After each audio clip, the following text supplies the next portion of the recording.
Pejabat mati, ustadz di belakang sedikit.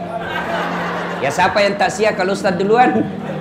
Tapi kalau saya bapak ibu tidak ada persoalan. Bapak-bapak duluan, saya di belakang boleh. Atau saya di belakang, bapak-bapak duluan boleh juga. Tidak ada masalah ya. Nah, bicara tentang kematian, semua kita takut mati. Kata Nabi, salah satu penyakit umatku yang besar, penyakit yang paling menggerogoti umatku adalah hubbud dunia wa karahiyatil maut. Terlalu cinta dunia, takut mati. Nah, sekarang kalau saya tanya Bapak Ibu sekalian, mau ndak panjang umur? Ibu-ibu yang di belakang, mau panjang umur? Mau? Bapak-bapak mau? Coba kita bandingkan mana lebih keras suaranya ibu-ibu dengan bapak-bapak. Ibu-ibu mau? Mau. Tahu wah. Bapak-bapak mau? I love it. Coba, kalau mau, Rasulullah berpesan. Rasulullah memberi wasiat yang sekaligus ini menjadi oleh-oleh kita pulang takziah. Resep umur panjang. Nah, Rasulullah bersabda, bukan ajal panjang ya, umur panjang.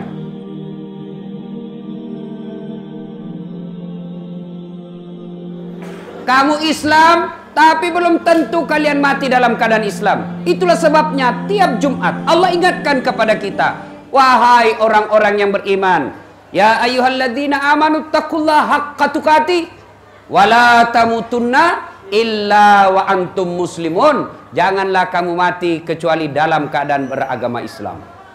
Wa qala idzan bismillahirrahmanirrahim, ya ayyuhalladzina amanu dukhulu fis silmi kaffatan wa la tattabi'u khutuwatis syaitan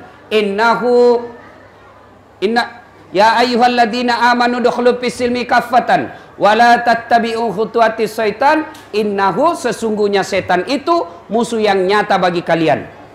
Nah, Islamlah secara benar, jangan Islam pencitraan, jangan Islam pura-pura takwa. Banyak kan begitu? Itu di Sulawesi saya lihat ya. Kalau mau pil caleg, itu para politisi langsung jadi ustadz. Pakai songkok, pakai gamis, pegang tasbih, foto, pasang baleho 4x6. Kalah-kalah penampilan ustadz. Begitu suruh ngaji, tidak tahu. Hancur kok. Ini namanya Islam pencitraan. Allah tidak senang. Jangan Islam mau karena politik. Jangan Islam karena mau pilkada. Jangan Islam dalam masjid jadi pedagang tukang tipu. Jangan Islam ketika Ramadan jadi penegak hukum suka disuap. Jangan seperti itu. Islamlah secara benar. Wala tattabi'u khutuwatis syaitan, dan janganlah engkau ikuti langkah-langkah setan, karena sesungguhnya setan itu musuh yang nyata bagi kalian. Dulu waktu saya kecil, mamaku bilang begini, kalau ada orang ceramah nak, lari semua itu setan di tempat itu. Itu dulu. Kalau ada orang ceramah, lari semua itu setan. Dulu. Sekarang, saat saya ceramah seperti ini, jangan pikir tidak ada setan di tengah-tengah kita. Ada setan di tengah-tengah kita. Bukan pocong, bukan uka-uka, bukan parakang, bukan juga popo. Tapi apa setan yang ada di tengah-tengah kita? Bentuknya handphone. Apa ibu? Apa? Orang sudah ceramah masih menggesek. Simpan dulu itu HP-mu. Dengar ceramah dulu. Datang dengar ceramah, download. 3-4 guru kok. Ayo simpan dulu, jangan ketawa, saya serius ini. Simpan dulu, itu setan itu, mengalihkan perhatian. Ada juga pura-pura foto. Pada dalam hatinya, lihat kok HP baru. Saya paling tidak suka kalau lagi ceramah di foto. Kalau saya lagi ceramah langsung di foto, saya berhenti dulu. Guys, apa tahu terbuka mulut kau foto bos, baru kau share teman Facebookmu, kelihatan semua gigi. Ayo kita dengar dulu dakwah. Simpan dulu. Wa qala idzan bismillahirrahmanirrahim. Innallaha wa malaikatahu yusalluna 'alan nabi. Ya ayyuhalladzina amanu sallu alaihi wa sallimu taslima. sesungguhnya Allah dan para malaikatnya bersalawat kepada Rasulullah Muhammad sallallahu alaihi wasallam, maka wahai orang-orang yang beriman, bersalawatlah kalian kepada Rasulullah dengan sebaik-baik salawat. Sallallahu ala Muhammad, sallallahu alaihi wasallam, sallallahu ala Muhammad, sallallahu alaihi wasallam. Ini kalau saya salawat begini di Sulawesi, jamaah semua ikut. Itu di Sulawesi. Di sini dia lihat-lihati saya. Dia kira barangkali saya nyanyikan. Ayo salawat. Sallallahu ala Muhammad, sallallahu alaihi wasallam, sallallahu ala Muhammad, sallallahu alaihi wasallam. Ibu bapak, saudara-saudara sekalian, teristimewa Sahibul Bait Habib Lukman beserta anak beliau Habib Umar, spesial tamu kita hari ini Bapak Kapolda Kalimantan Timur, Bapak Haji Safarudin. Bukan yang penyanyi KDI dulu ya, bukan. Kadang juga itu KDI dulu, Safarudin namanya. Nah, ya. Ini Bapak Jenderal, insyaallah dilindungi dan dirahmati oleh Allah Subhanahu wa taala. Amin. Suatu ketika saya pulang ceramah di TV One Damai Indonesiaku. Dari Jakarta saya ke Makassar. Di pesawat saya matikan handphone, itu standar. Naik pesawat matikan handphone. Begitu saya mendarat di Bandara Hasanuddin, saya aktifkan handphone. Masuk SMS. 3 SMS berita duka bersamaan. 1, innalillahi wa inna ilaihi rajiun. Siapa yang meninggal? Teman SMP-ku di kampung bisnis TV kabel. Gangguan TV kabelnya kantor BRI. Tolong perbaiki. Dia datang perbaiki, naik ke atas atap, tanpa dia sadari dia pegang kabel besar. Kesetrum, tak lempar, mati. Insyaallah mudah-mudahan mati syahid karena lagi cari nafkah. Yang kedua, inna lillahi wa inna ilaihi rajiun. Telah berpulang ke rahmatullah. Siapa? Guru SMP saya. Guru SMP. Malamnya masih datang berjamaah di masjid Isya. Selesai Isya, tidur, pergi sholat subuh di masjid subuh.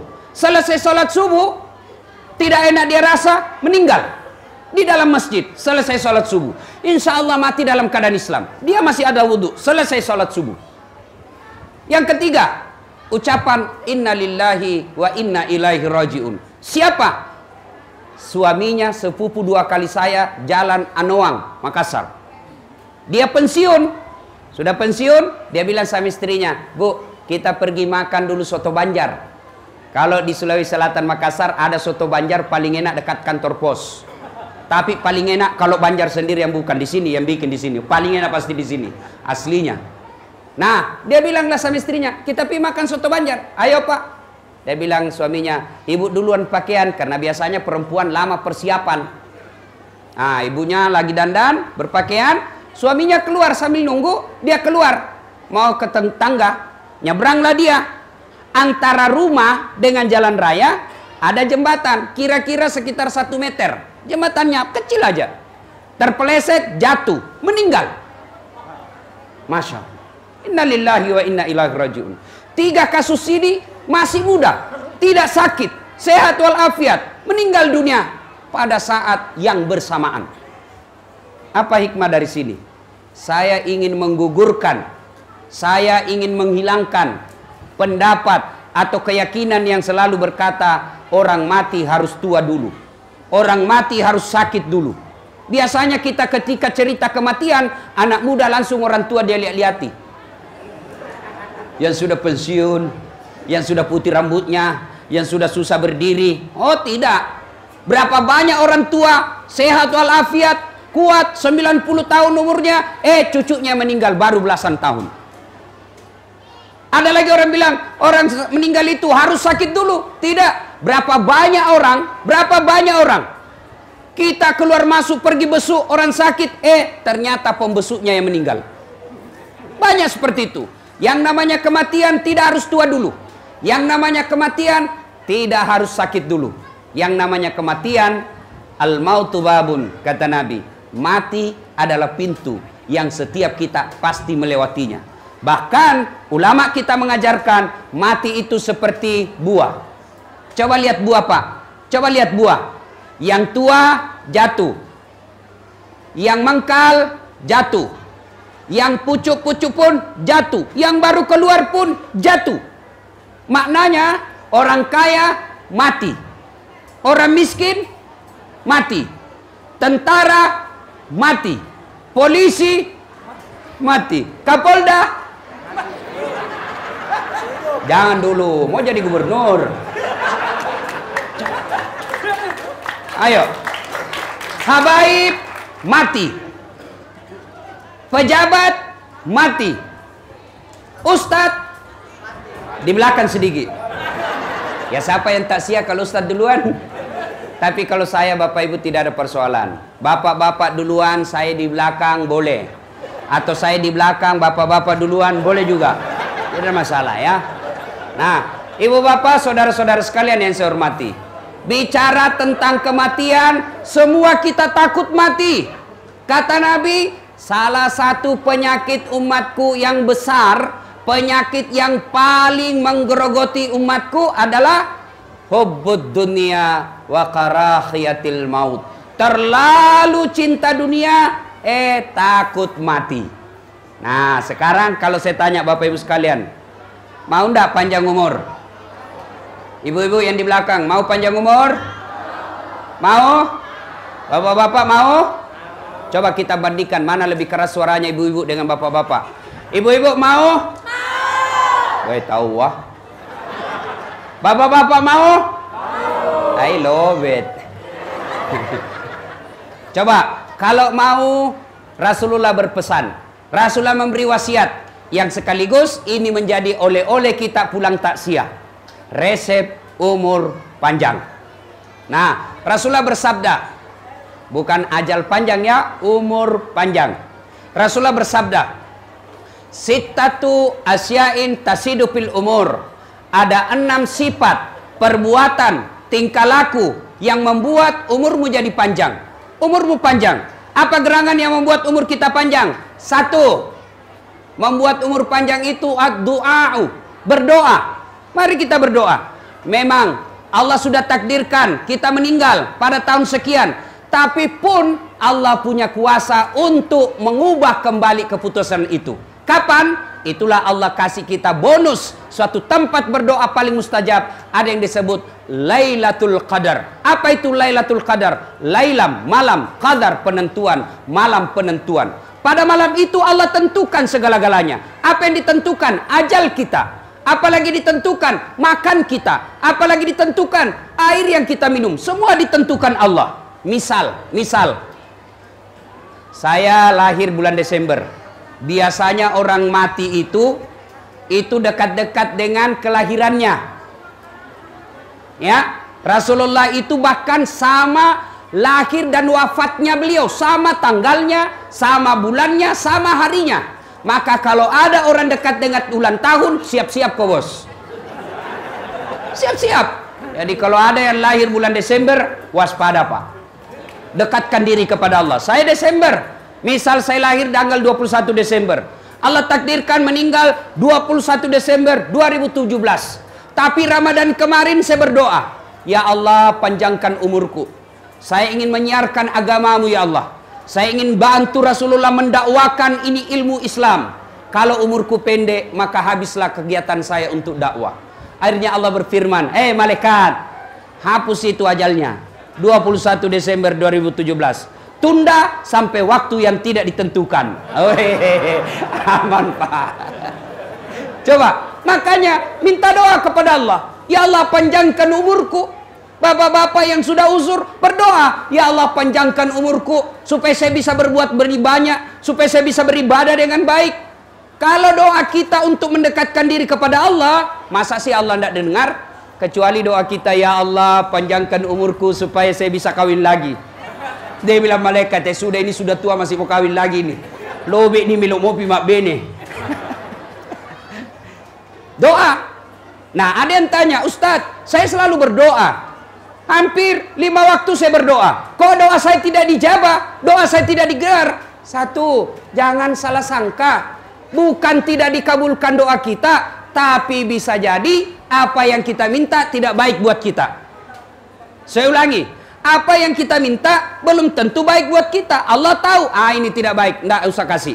Contoh ini ya, bukan karena ada Kapolda di sini. Contoh, dulu Pak Kapolda, saya tamat SMA, saya daftar akabri. Karena ada keluarga saya akabri juga. Kalau pulang kampung itu akabri kan banyak lamban-lambannya. Jalan itu nggak mau bengkok dadanya. Saya mau saingi dia. Pergilah saya daftar Jalan Garuda depan kantor Pertamina Makassar.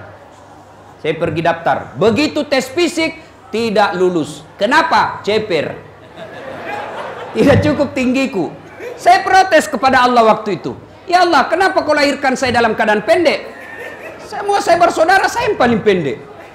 Nah, kau tidak rugi kalau kau tambah 1 senti tinggiku. Teman saya lulus, Pak. Lulus.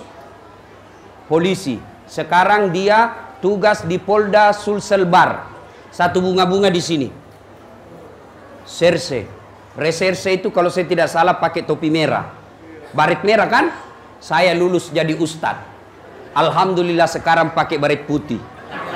Nah, alhamdulillah jadi ustadz. Karena jadi ustadz, mulai baret hitam sampai baret merah ku caramai ko semua. Apa? Allah kasih yang terbaik. Jangan pernah sangka buruk. Kapolda, ya Allah, mudah-mudahan saya bisa jadi gubernur. Ternyata tidak terpilih. Jangan sangka buruk. Itulah yang terbaik buat Allah. Ya Allah, mudah-mudahan saya lulus usaha saya. Kok tidak bisa, malah makin bangkrut. Allah tahu, itulah yang terbaik buat kita. Jangan pernah sangka buruk. Berdoa, minta. Kok tiba-tiba saya berdoa, doa supaya ibu saya panjang umurnya, kok malah meninggal? Allah tahu kalau panjang umurnya mungkin dia syirik. Maka cukup sampai di situ saja. Saya cinta kepadanya. Nah, yang kedua, penyebab. Ustaz, saya selalu berdoa. Kok doaku tidak diijabah Allah? Yang kedua sebabnya, Bapak Ibu sekalian, karena Bapak berdoa tidak diawali dan akhiri dengan salawat. Tergantung antara langit dan bumi. Bapak Ibu tahu salawat kan? Tahu salawat? Ada mahasiswa saya ujian skripsi. Saya bilang, supaya berkah ini ilmu saya kasih kau salawat kepada Nabi. Apa dia bilang? Salawat kepada Muhammad. Ulangi, salah. Salawat kepada Muhammad. Salah kok. Langsung dia bilang, yang mana itu Ustaz? Saya bilang, Allahumma salli ala Sayyidina Muhammad wa ala ali Sayyidina Muhammad. Langsung bilang, oh diganti Pak Ustaz. Bukan diganti, kau yang beleng-beleng. Ada salawat diganti-ganti. Gubernur kapan diganti? Tidak. Jadi kalau mau berdoa, awali dengan salawat. Ya Nabi, salam alaik. Ya Rasul, salam alaik. Ya Habib, salam alaik. Salawatullah alaik. Atau mau lebih sahdu, sallallahu ala Muhammad, sallallahu alaihi wasallam. Boleh salawat begitu. Atau ya Nabi, salam alaika. Ya Rasul, salam. Salam alaika. Ya Habib, salam alaika. Salawatullah alaika. Pak, kalau Bapak selama ini berdoa tidak diawali salawat, itu sebabnya doa Bapak tidak dikabulkan. Kenapa? Syarat, password, pinnya doa itu salawat. Kalau Bapak salawat, doa insya Allah diijabah. Kok bisa? Contoh ini ya. Bapak punya anak nakal betul. Orang sakit gigi, dia tumbuk tiang listrik depan rumah. Jengkel kita. Tiba-tiba meninggallah bapaknya, ini anaknya nakal. Datanglah minta maaf, minta tolong sama bapak. Pak, tolonglah saya mau bayar uang sekolah tapi tidak ada duit, pinjamlah duit Pak. Bapak ingat, ini anak kurang ajar, saya sakit gigi, dia ganggu saya terus. Tidak bantu kau. Datang istri kita, Pak, jangan kau lihat itu anaknya, ingat bapaknya. Bapak itu teman bubuhan ikam, bantulah dia. Tapi ini anak nakal banar, kan ada papa. Akhirnya ditolong. Ibunya kata, bantu, jangan kau lihat anaknya, ingat bapaknya. Bapaknya baik dan bapaknya itu sahabat kamu. Akhirnya apa? Ditolonglah anak ini, bukan karena itu anak, tapi karena kita ingat jasa baik bapaknya. Kalau Allah lihat dosa kita ini, yang tukang tipu, jangankan orang lain, istri kita aja kita tipu. Bayangkan, suka makan barang haram, suka bicara bohong, suka fitnah kiri kanan, jarang berbuat baik, berdoa. Manalah Allah mau dengar doa kita. Tapi karena kita sebut kekasih Allah, yang Allah tidak cintakan langit dan bumi ini kecuali karena cintanya kepada Rasulullah. Kita sebut itu orang yang dicintai Allah. Ya Allah, ya Rasul, ya Habib Allah. Disebut terus-terus. Akhirnya Allah dengar doa kita karena cintanya kepada Rasulullah Muhammad SAW. Nah, doa. Ini yang pertama. Kalau mau umur panjang, banyak-banyaklah berdoa. Minta kepada Allah. Alhamdulillah, Bib, sekarang ini umat Islam rajin berdoa. Hampir 10 menit berdoa. 10 menit lagi berdoa lagi. Tapi sayang, 1000 sayang. Di mana dia berdoa? Di status. Mau pergi suaminya berdoa, ya Allah lindungi suamiku. 10 menit kemudian berdoa lagi, ya Allah murahkan rezeki suamiku. Begitu 10 menit lagi kemudian, ya Allah engkaulah yang maha memelihara, pelihara suamiku. Di mana dia berdoa? Di status, di Facebook. Siapa ajar kita berdoa di status? Sibuknya itu Tuhan mau baca status tak? Coba. Berdoa tidak harus di Facebook. Berdoa bukan di media sosial. Berdoa itu ambil wudhu, ambil sajadah, ngadu kepada Allah, bukan di Facebook. Ini sedikit-sedikit berdoa. Tapi di mana? Media sosial. Tidak ada yang ngajar kita berdoa di media sosial. Mau berdoa, ambil wudhu, ambil sajadah, ngadu kepada Allah Subhanahu wa taala. Yang keempat, penyebab doa tidak dijabah Allah. Penyebab doa tidak dijabah Allah. Apa? Karena kadangkala kita berdoa, kita tidak tahu apa yang kita minta. Ini saya perlu jelaskan. Doa itu bukan menghafal. Halo Pak. Doa itu bukan menghafal. Kadangkala kita ini ngambil kitab, baca, tapi kita hafal. Kita tidak tahu apa yang kita minta. Berdoa tidak harus bahasa Arab. Berdoa tidak harus bahasa Al-Quran. Tidak harus. Tapi memang dianjurkan, berdoalah engkau seperti apa yang diajarkan Al-Quran. Tapi bukan kewajiban, anjuran. Nabi hanya menjelaskan, berdoa memakai bahasa ibu. Bahasa apa? Bahasa Bugis boleh, bahasa Jawa silahkan, bahasa Banjar juga boleh. Yang penting Bapak apa yang Bapak ucapkan paham. Jangan sampai setengah mati 30 menit berdoa, dia tidak tahu apa yang diminta. Dia bilang malaikat, weh apa maksudmu bos? Kau mau doakan mamamu itu, kau minta hujan. Coba, tidak tahu apa yang dia minta. Makanya berdoa itu tidak harus bahasa Arab. Berdoa, bahasa Bugis itu berdoa, mapaletu.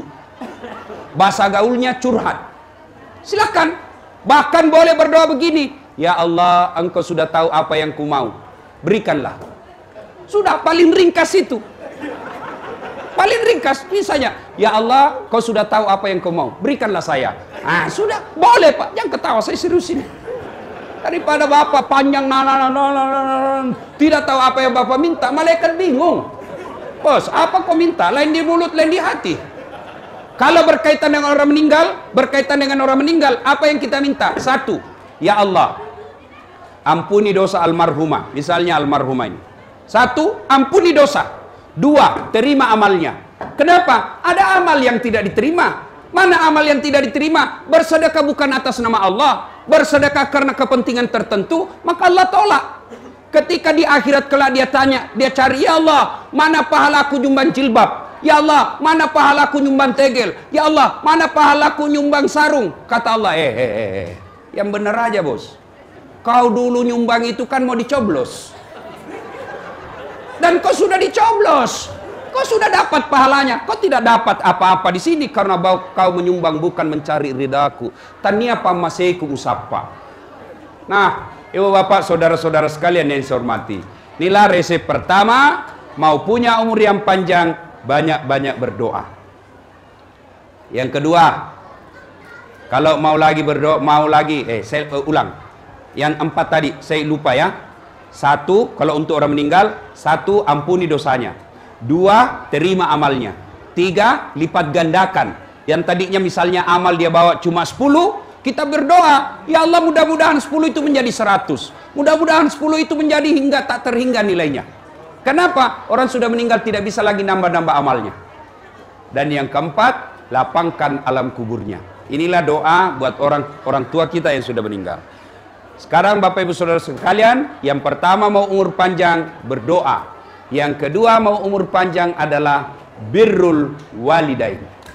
Berbuat baiklah kepada kedua orang tuamu. Apa hubungannya Ustaz?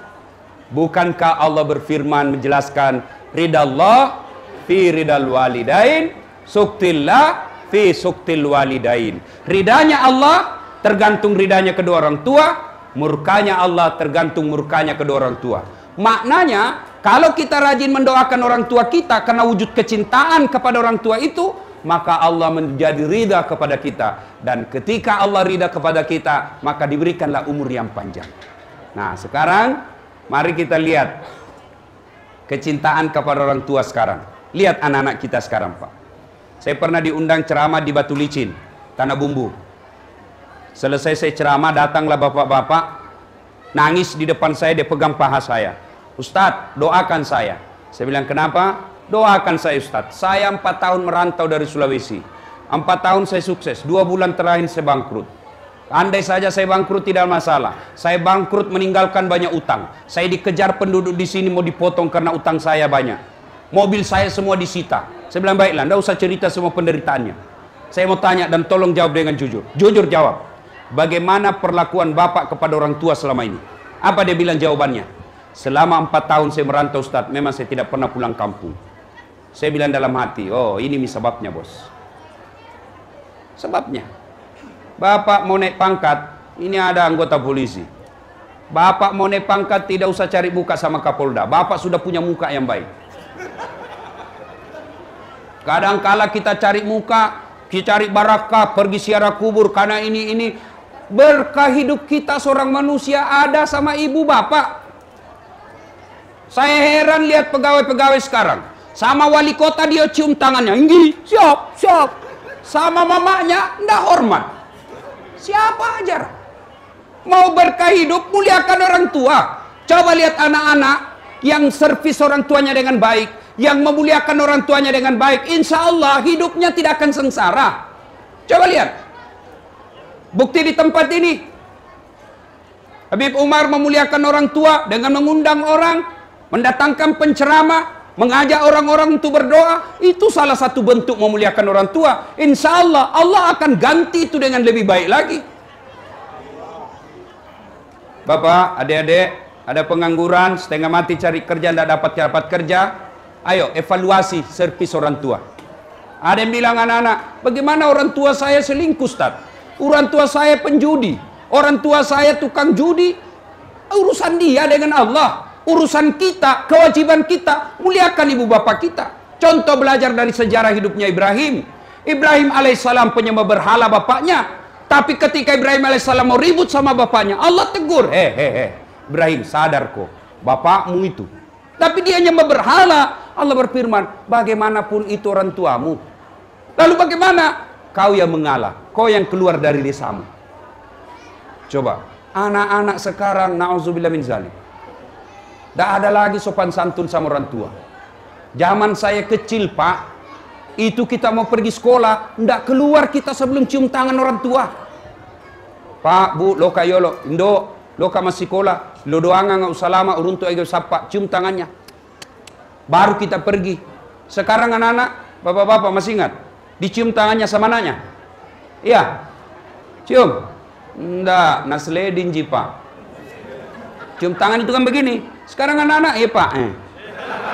Kan cium tangan itu. Sekalinya tangannya cowoknya tabek, Kak. Beleng-beleng. Kenapa cowok? Kalau cowoknya bicara besopan, iya Kak, terserah aja. Mana yang kakak pikir baik, ya baiklah buat saya. Sekalinya bapaknya, kolot ini bapak. Nah, Masya Allah, di mana berkah hidup? Tidak ada itu. Tidak ada berkah bagi mereka. Saya kadang-kala ditanya orang, Ustadz, Saya juga tidak masuk akal. Kok bisa dokter 2? Dokter saya alhamdulillah 2. Satu luar negeri, satu dalam negeri. Dan waktunya bersamaan. Kalau waktu tidak bersamaan biasa. Tapi ini waktu bersamaan dengan negara yang berbeda. Kok bisa? Saya bilang saya juga tidak tahu. Tapi saya pegang rahasia Allah. Kalau kita muliakan orang tua, Allah pasti mudahkan segala urusan. Dan buktinya apa? Waktu saya ujian Pak, ujian untuk doktor, waktu di luar negeri, itu orang umumnya ujiannya 2 jam. Umumnya 2 jam. Saya telepon mama saya di kampung, dalam bahasa Bugis, karena mama saya tidak lancar bahasa Indonesia. Mak, melok ke ujian. Telo doang enggak. Mapa mula tati asera letuk tati 10 siddi, misam pajak duhaki, ajak tak selesai jadata. Selesai Pak utel poki. Mak, saya mau ujian jam 9 sampai jam 11. Mama sholat duha, jangan tinggalkan sejadah sebelum saya selesai. Doa saja Mak. Kalau habis doa, baca Fatihah sebanyak-banyaknya. Salawat kepada Nabi. Apa yang terjadi? Orang umumnya 2 jam ujian Pak, saya 40 menit selesai. Semua orang heran. Masya Allah, kok bisa? Inilah kuasa doa orang tua. Teman-teman sekalian yang mau naik pangkat dengan baik, doa sama orang tua. Doa. Kapolda ada mutasinya. Betul.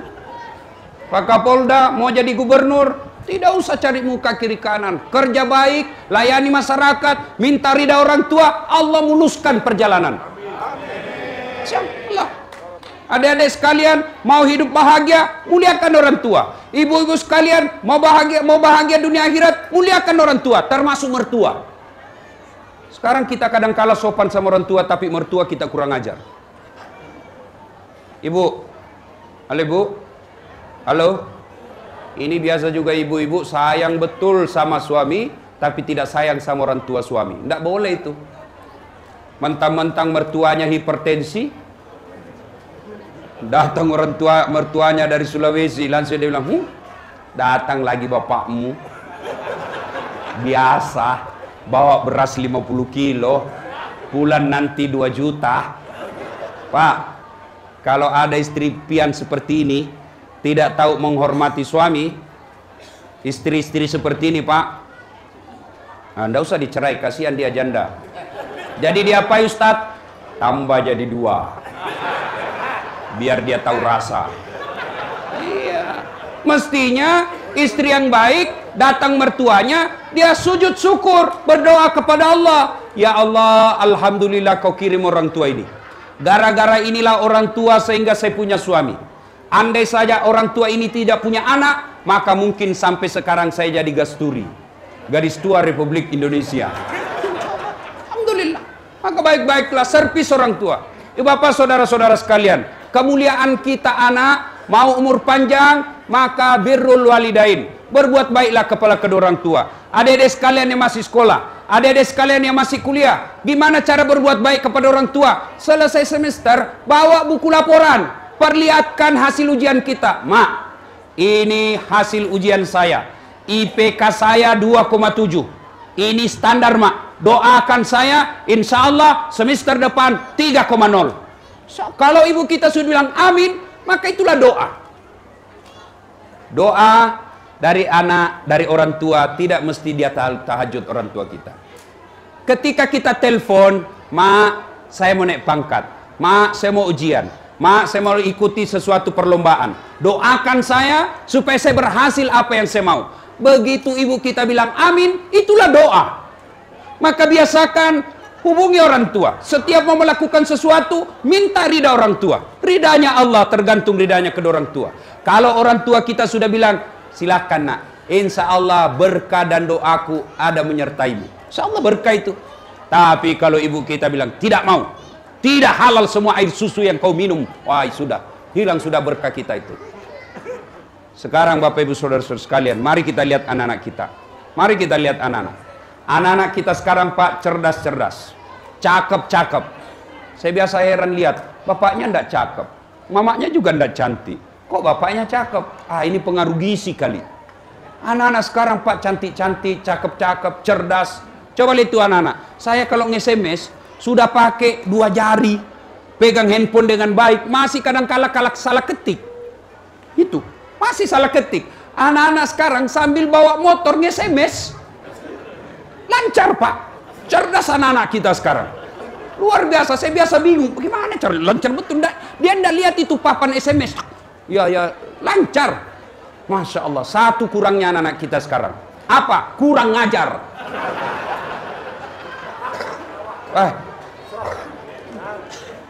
Kita dulu bicara sama orang tua, tidak berani kita lihat matanya. Takut betul kita sama orang tua. Sekarang anak-anak dipelototi matanya, apa dia bilang? Kenapa matanya Pak? Nah, sekarang kenapa?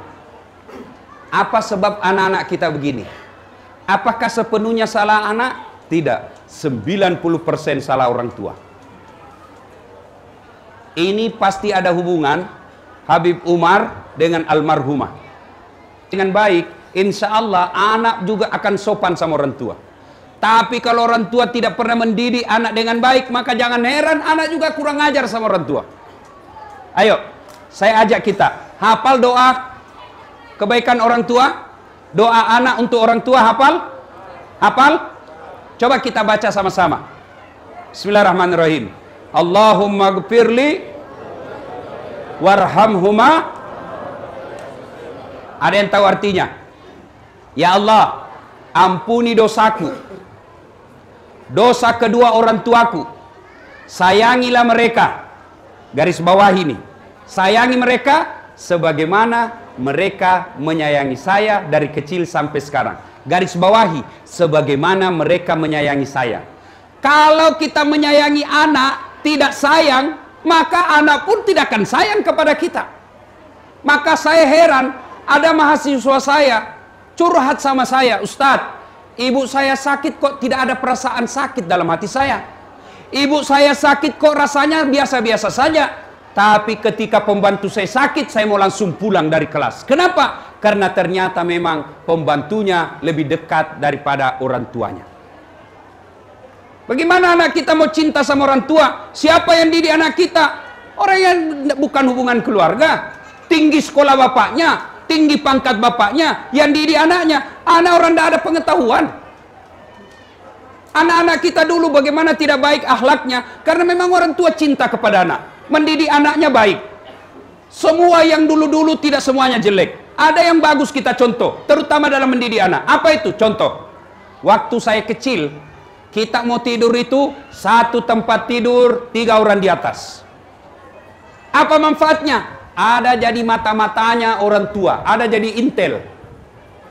Mak, pacaran kakakku. Kenapa kau tahu? Saya dapat suratnya di bawah bantal. Nah, ada yang menjadi pengontrol karena kita bersaudara. Apalagi zaman dulu kita mau pergi main, apa? Dia bilang ibu kita, iya, Lono, pergi mi, tapi bawa adekmu. Kalau menangis adekmu, kau saya pukul. Orang Bugis bilang matarana. Lono, tiwi andrimu, menangis adekmu, saya pukul kau. Artinya apa?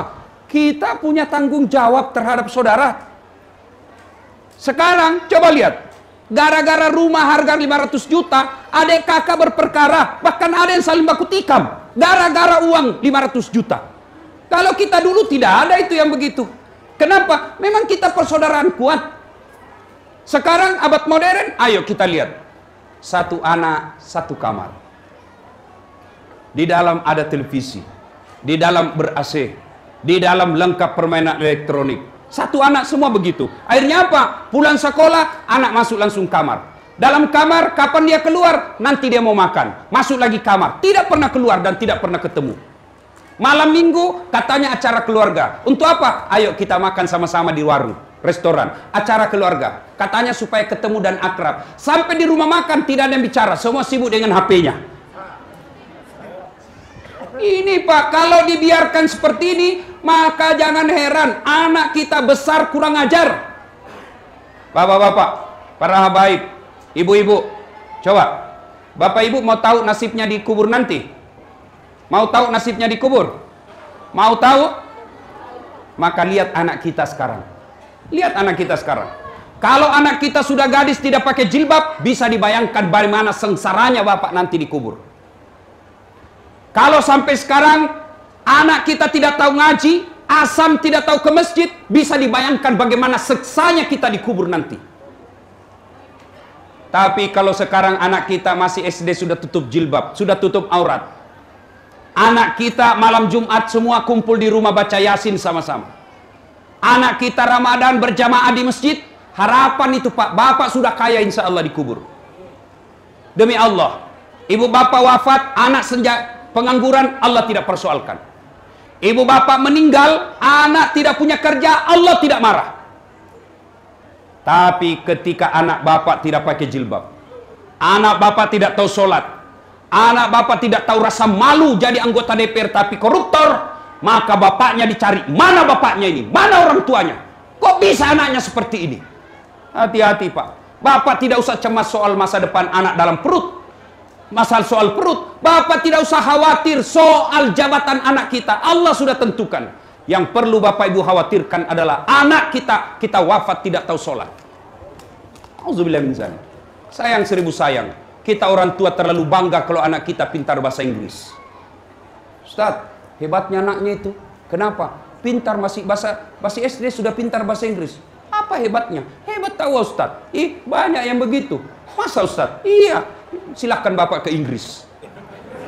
Wih, benar Pak. Kapolda di sana. Wih, anak-anak masih SD sudah pintar bahasa Inggris Pak. Itu saya pergi ke Jepang ceramah Pak. Dari sana belum sekolah sudah pintar bahasa Jepang. Luar biasa. Tapi saya suruh bahasain mereka, tidak tahu dia. Artinya apa? Bahasa bukan suatu yang istimewa. Yang hebat bapak punya anak, bapaknya pergi cari nafkah sebagai polisi. Anaknya menelpon, Pak, jangan mempermalukan institusi. Jangan minta uang di pinggir jalan. Bapak ditahu sama teman saya. Begitu bapak minta uang sama teman saya, hancurlah saya Pak. Rezeki tidak kemana-mana. Tegakkan harga diri bapak sebagai anggota polisi Republik Indonesia. Itu anak yang baik. Dia telepon lagi istrinya. Bu, dia telepon mamanya. Mama di mana? Saya mau ke pasar, Nak. Mama pakai jilbab apa tidak? Pakai jilbab. Mama longgar atau tidak? Longgar, alhamdulillah. Itu kalau punya anak seperti itu bapak sudah kaya. Bapak pernah ditelepon begitu anaknya? Pernah? Pernah? Paling SMS habis pulsa. Bapak saudara-saudara sekalian, didik anak sebaik-baiknya. Nah, ada yang nanya, Ustadz, bagaimana cara mendidik anak? Bapak tidak salah membaca psikologi pendidikan mendidik anak. Tidak salah. Tidak salah ketika membaca hasil penelitian Barat, Eropa cara mendidik anak. Tidak keliru. Tapi sesat ketika bapak meninggalkan Quran dalam mendidik anak. Bagaimana cara mendidik anak? Allah sediakan satu surah khusus untuk mendidik anak kita. Tata cara dan metode mendidik anak. Apa itu? Surah Luqman. Silakan baca surah Luqman, kurang lebih dari surah Luqman ayat 16 sampai dengan 21. Di situ diajarkan bagaimana cara mendidik anak kita. Sekarang yang menurut surah Luqman, satu yang banyak kita tinggalkan sekarang adalah kata Luqmanul Hakim, ya bunayya, wahai anakku, la tusrik billah, jangan kau mensyirikatkan Allah. Sekarang ini mensyirikatkan Allah, saya yakin tidak ada sembah patung, tidak ada yang sembah berhala. Tapi saya curiga anak kita nyembahnya apa? Nyembah harta, nyembah jabatan, nyembah apa? Nyembah dunia. Nah, kalau kita di sini kira-kira untung sudah lewat musim batu. Cincin. Wah, dulu itu musim batu, Pak. Banyak yang syirik. Sampai-sampai tukang sayur saya di Makassar dia bilang, Ustadz, selama saya pakai ini batu saya, setiap pagi saya dipanggil ibu-ibu di kompleks ini. Saya bilang, pastilah karena sampean penjual sayur. Pasti dipanggil masih. Bapak saudara-saudara sekalian. Nah, ini yang kedua. Ingin umur panjang adalah birrul walidain. Berbuat baiklah kepada kedua orang tua sesuai firman Allah. Bismillahirrahmanirrahim. Imma yablughanna indakal kibra ahduhuma aw kilahuma fala taqul lahumā uff wa la tanharhuma wa qul lahumā qawlan karima. Shadaqallahul azim. Yang ketiga, resep umur panjang. Kita ulang dulu supaya kita tidak lupa. Satu, berdoa. Dua, berbuat baik sama orang tua. Dan yang ketiga, as-sadaqatu. bersedekah. Sedekahlah. Nah, ibu bapak, saudara-saudara sekalian, apa hubungannya sedekah dengan umur panjang? Begini ceritanya, bos. Kalau waktu hidup kita banyak membantu orang, maka jangankan kita hidup, mati pun orang masih mengingat kita. Itulah yang disebut umur panjang. Contoh, waktu sehat, masih hidup, sering sedekah. Begitu meninggal, kita lewat di pemakaman, kita lihat pemakamannya yang tadi rajin sedekah. Ini ibu rajin betul dulu bantu kita. Ayo kita doakan. Ini bapak rajin dulu kirim jalan kote di masjid kalau Ramadan. Banyak orang yang gunakan untuk buka puasa. Mari kita doakan. Didoakan, dibacakan Fatihah minimal. Padahal sudah 3 tahun meninggal, orang masih mengingatnya. Kenapa? Waktu hidup rajin sedekah. Tapi kalau bakil, orang di kampung saya bilang sekke, kikirgal paku jambatan. Tidak bisa. Jangankan mati, Pak, masih hidup orang doakan kita sial. Lewat mobil tak, apa dia bilang tetangga, mudah-mudahan tabrakan mobilnya. Pelit banar nah. Saya kira dia mau kasih naik saya di mobilnya, ternyata cuma di klakson. Pak, ini ada yang menjadi gubernur, ada menjadi wali kota, ada menjadi anggota DPR. Resep jangan pelit. Kalau bapak pelit, tidak ada orang yang suka. Bahkan orang pelit sekalipun tidak suka sama orang pelit. Percaya itu, Pak. Dia bilang Jakob di rumahnya seke, padahal dia juga seke. Orang suka itu orang pelit, Pak. Perpanjang sedekah. Dan insya Allah tidak ada orang bangkrut gara-gara sedekah. Demi Allah, tolong tunjukkan saya di Samarinda ini ada orang bangkrut gara-gara sedekah. Yang banyak orang bangkrut gara-gara apa? Narkoba. Yang banyak orang bangkrut gara-gara apa? Judi. Yang banyak bangkrut gara-gara apa? Selingkuh. Bangkrut. Tidak ada orang bangkrut gara-gara bersedekah. Tidak ada orang, Ustadz, itu rumah di sudut, kaya betul dulu itu Ustadz. Tapi karena dia bangun pesantren, dia suka bantu orang susah, dia suka sedekah, bangkrut Ustadz. Tidak mungkin. Coba. Contoh.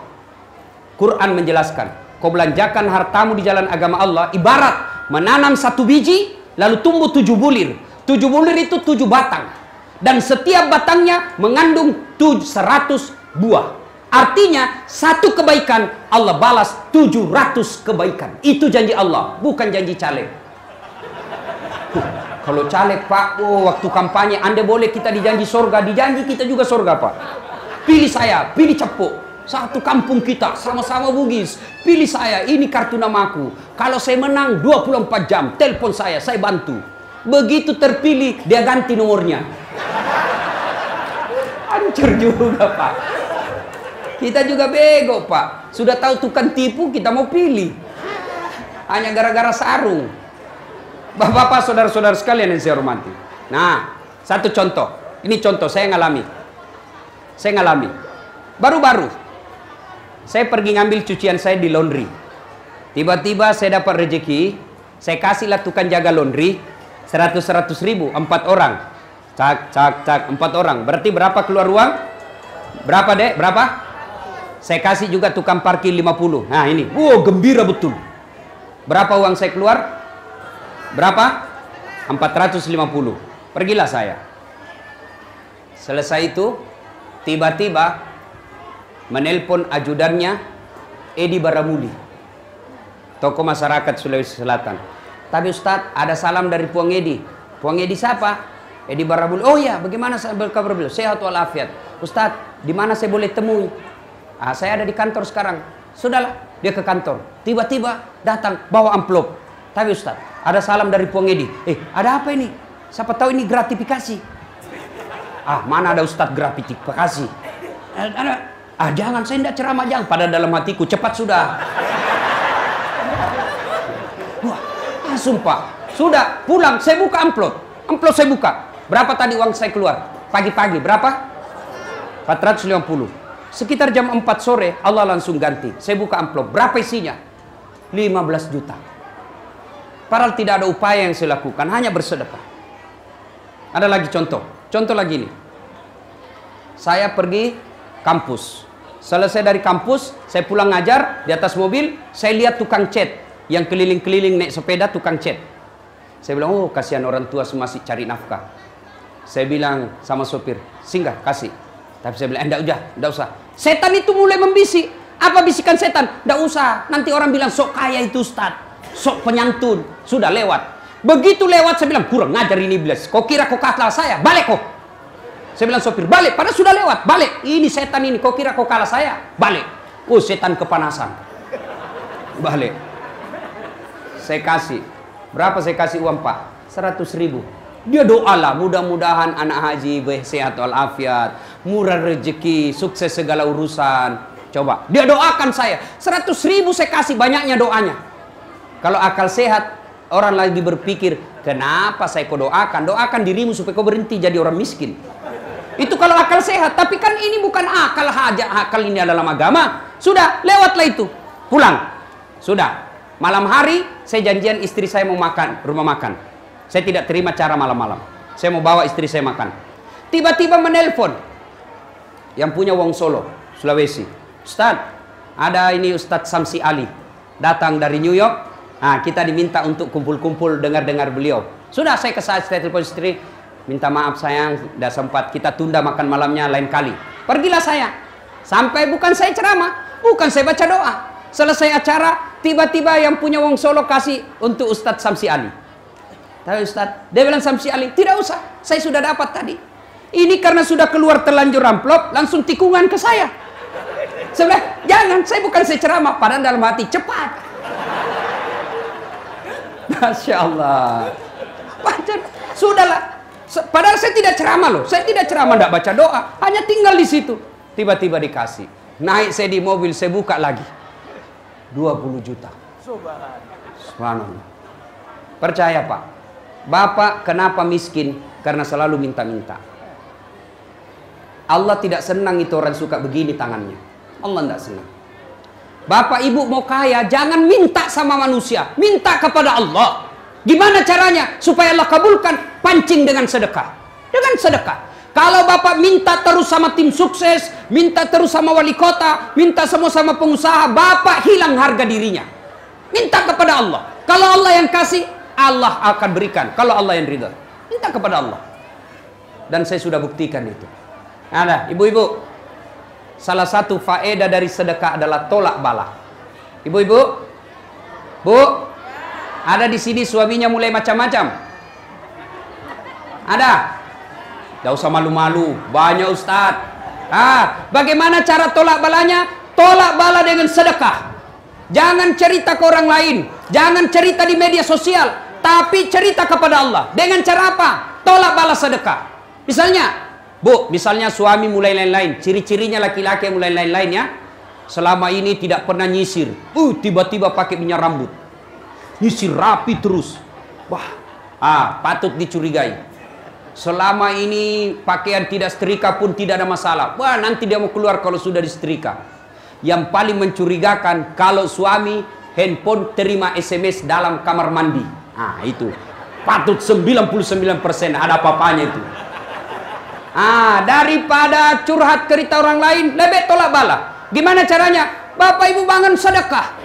Bangun sholat tahajud atau sholat hajat 2 rakaat. Minta kepada Allah. Ya Allah, Engkau yang maha melindungi, Engkau yang maha menjaga. Jagalah suami saya Allah. Saya tolak bala ya Allah. Agar suami saya terhindar dari wanita jahat. Ini ada uang saya 1 juta. Berdoa mudah-mudahan berkah 1 juta ini Allah lindungi suami saya dari wanita jahat. Insya Allah. Cuma jadi masalah kalau suaminya juga bangun sholat hajat. Ya sudah tahu juga rumusnya ini. Suaminya juga selesai istrinya sholat hajat, besok suaminya lagi yang bangun sholat. Ya Allah, saya sudah capek lihat istriku ya Allah. Marah-marah saja kerjanya ya Allah. Tambah naik juga berat badannya ya Allah. Cau nami teh buang.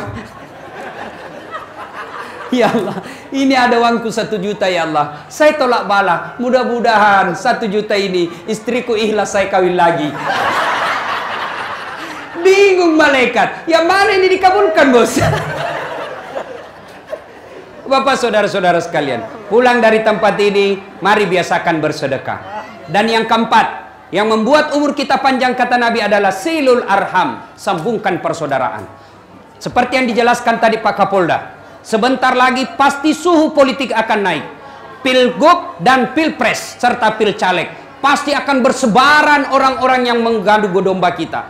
Silahkan berbeda pilihan, silahkan berbeda partai, silahkan berbeda kaos, tapi jangan berpecah belah. Pesan Rasulullah, umat Islam itu seperti badan ini. Apabila yang satu sakit, yang satu ikut merasakannya. Wa'tasimu bihablillahi jami'an wa la tafarraqu. Berpegang teguhlah kalian kepada tali persaudaraan agama Allah dan janganlah engkau bercerai-berai. Seperti yang dikatakan Kapolda tadi, saya belajar ilmu fikih. Bahkan dalam ilmu fikih, keamanan itu adalah suatu darurat. Bahkan keamanan sesuatu itu bisa menggantikan tadinya yang menjadi wajib, bisa menjadi sesuatu menjadi sunnah. Tadinya harus dilakukan seperti ini, tapi karena keamanan tergantung, boleh diganti dengan cara lain. Contoh, sholat. Sholat kita harus berjamaah misalnya di masjid. Tertibnya imam ada saf. Harus jangan banyak gerak. Itu dalam keadaan normal. Tapi ketika dalam keadaan keamanan terganggu atau dalam keadaan perang, maka kewajiban kita yang sholat seperti tadi, maka boleh berganti. Dengan cara apa? Namanya sholat khaf, sholat dalam keadaan perang. Gimana caranya Ustaz? Saf pertama misalnya 3 orang depan pegang senjata. Pegang senjata. Saf kedua selesaikan 1 rakaat. Selesai 1 rakaat saf kedua, maka saf kedua yang jaga senjata, siaga, kemudian saf pertama selesaikan lagi 1 rakaat. Maknanya keamanan ini adalah sebuah kebutuhan mutlak. Dan keamanan bisa terganggu karena berpecah belahnya kita. Ingat sejarah Islam awal-awal Nabi dakwah. Orang berpecah belah. Ada saudara kandung bermusuhan. Contoh Khalid bin Walid. Khalid bin Walid bermusuhan dengan Walid bin Walid, saudara kandungnya sendiri. Contoh paling dekat, Rasulullah Muhammad SAW, paman beliau Abu Lahab bermusuhan dengan Nabi. Tapi bukan karena pilgub, tapi karena akidah. Islam membenarkan kalian pecah ketika berbicara soal akidah. Tapi ketika soal politik tidak ada alasan untuk pecah belah umat Islam. Coba, sekarang orang suami istri baku musuh. Gara-gara apa? Beda pilihan pilgub. Bodoh. Orang mau dilantik kita yang baku musuh. Nah kasih kau gajinya. Lebih baik. Siapa calonmu? Ini. Siapa calonmu? Itu. Silakan. Umat Islam ini tidak boleh berpecah belah. Mau umur panjang kata Nabi, silul arham, sambungkan persaudaraan. Bapak saudara-saudara sekalian. Dan yang kelima, jika ingin umur panjang, at'im al-masakin, beri makan fakir miskin. Nah ini, alhamdulillah, saya dengar tadi riwayatnya almarhumah yang kita haulkan hari ini. Salah satu bentuk kebaikan beliau yang sampai sekarang dikenang adalah suka memberi makan fakir miskin. Ibu-ibu, mau kaya ibu? Mau kaya? Kalau ibu terlanjur bikin sayur, tambah-tambah kuahnya kata Nabi. Kasih tetangga, jangan cuma kuahnya, tentu dengan isinya. Ya itu, menyambungkan persaudaraan. Dengan cara umur panjang apa? Memberi makan fakir miskin. Dan yang kelima, keenam, kata Nabi, jika ingin kalian umur panjang, wal istighfaru qablal fajri. Banyak-banyaklah beristighfar. Banyak-banyak bertobat. Nah, kalimat yang paling sederhana, astaghfirullahaladzim azim wa atubu ilaihi la ilaha illa anta subhanaka inni kuntu minadz zalimin. Terlalu panjang Ustaz, boleh yang paling pendek, astaghfirullahaladzim azim wa atubu ilaihi, atau paling pendeknya lagi, astagfirullah, astagfirullah, astagfirullah. Nah, ibu bapak saudara-saudara sekalian, inilah 6 resep yang Rasulullah SAW berikan kepada kita untuk memiliki umur yang panjang. Mudah-mudahan kehadiran kita menjadi amal kebaikan buat almarhumah, menjadi amal kemuliaan buat ahli waris yang ditinggalkan, dan mudah-mudahan kita yang mendengar ini diangkat derajatnya oleh Allah Subhanahu wa taala. Sebelum saya akhiri, saya mau tanya dan tolong dijawab dengan jujur. Jujur dijawab ya. Ibu bapak punya handphone? Punya handphone? Punya. Itu handphone Pak kalau dipakai terus kenapa? Lobet. Kalau lobet diapain? Cas. Kalau dicas tidak dicas kenapa? Kenapa? Mati. Kalau sudah mati masih bisa digunakan? Ikan ada pulsanya 500.000. Ada handphonenya. Bisa digunakan? Tidak. Kalau handphone lobet cas 1 jam, full cas, berarti HP-nya baik. Cas 1 jam masih lobet, cas 2 jam masih lobet, cas 3 jam masih lobet, cas sampai pagi masih lobet, berarti HP-nya sudah rusak. Kalau HP sudah rusak, maka tidak bisa lagi difungsikan, meskipun HP-nya mahal. Demikian juga hati. Alhamdulillah, baru saja saya ngecas. Bapak, saya cas lebih 1 jam. Lebih 1 jam saya cas Bapak. Apanya saya cas? Imannya. Selesai dengar dakwah ini 1 jam lebih, mestinya orang beriman tambah imannya. Selesai dengar dakwah yang 6 ini tidak mampu dilakukan 6, tapi ada dia amalkan 2-3 poin, berarti Bapak sudah baik, sudah masuk kategori firman Allah. Bismillahirrahmanirrahim. Innamal mu'minuna alladzina idza dzukirallah wajilat qulubuhum. Orang yang baik imannya, selesai dengar dakwah, bertambah menjadi lebih baik lagi. Tapi sebaliknya, selesai dengar dakwah, saya ngecas dia 1 jam. Apa dia bilang? Tantenton janjenjong, tangi tamulo, tangi takku, jame jamamu, jame jamaku. Kuliah pi baru kuliah. Apa itu Ustaz? Cerita neraka, kayak dia datang dari neraka saja. Jangan lagi panggil itu Bib Umar, tidak usah lagi panggil Ustaz Dasar. Kenapa? 6 dia bahas, saya terus dia kena. Kalau dia begini pikirannya, inilah yang Allah sindir dalam Al-Quran. Bismillahirrahmanirrahim. Fadzawa'un alaihim a'anzartahum am lam tunzirhum. Kau sampaikan ayat Allah atau tidak? You sampaikan hadis-hadis, kau nasihati atau tidak? Sama saja. La yu'minun. Mereka tidak akan beriman. Na'udzubillah min dzalik. Bahkan ayat berikutnya, hal adullukum, bahkan mereka menjelaskan Allah dalam jelaskan, bahkan mereka lebih hina dari binatang. Lebih hina dari binatang. Tahu binatang, Pak? Ibu-ibu, tahu binatang? Tahu? Ibu saya di kampung sampai detik ini masih jual beli kambing. Kambing. Itu kambing. Itu kalau ada kambing beliau nakal, suka dia seruduk temannya, dia panggil penjaganya, tikengi. Tangkap itu, bawa ke pasar, jual, suka dia ganggu temannya. Balui. Sampai di pasar ditelepon, Haji, dek agak tong beli, tidak ada yang beli, palisui, kasih kembali, potong, kita makan sama-sama. Kambing nakal, jual, tidak ada yang beli, potong, dagingnya sate kambing, perutnya konro dan coto, tanduknya perhiasan, kulitnya perhiasan, kakinya sop kikil, lidahnya sop lidah, pipinya sop pipi, ekornya sop buntut. Semua dipakai. Kambing, nakal, jual. Tidak ada yang beli, makan sama-sama. Kambing, kambing. Apa ibu? Bembe. Kalau ada orang Samarinda, nakal, tukang tipu, tidak sholat, jelek mukanya, busuk mulutnya, kentutnya besar. Diapai bos? Siapa yang mau beli? Ayo, diapa? Potong. Siapa mau makan? Siapa mau makan jenazah manusia? Jangankan makan, kita pegang saja jenazah, jijik kita. Itulah yang Allah sindir. Mereka lebih hina dari binatang. Salah satu kehadiran kita di tempat ini, selain wujud duka kita, mendoakan almarhumah dan memuliakan yang mengundang kita, salah satu tujuannya adalah agar kita tidak menjadi lebih hina dari binatang. Demikian, mudah-mudahan ada manfaat.